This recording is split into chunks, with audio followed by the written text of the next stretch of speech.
cadre de la campagne de mobilisation générale, paix et veille patriotique Yaba Congolais, initié et pas à Tata Mokonzamboka, Félix Antoine Tshilombo Tshisekedi, face à l'agression rwandaise dans l'Est de la République démocratique du Congo.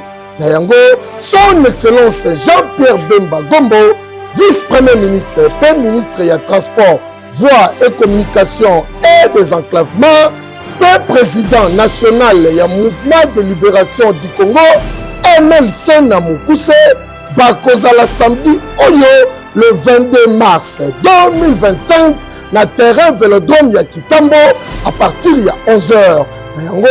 Papa, maman, jeune fille, jeune garçon, boya et belé pour participer na rencontre monene patriotique. Moto azangate na 11h, biso nyonso toya mobondo na ndenga kosakana te.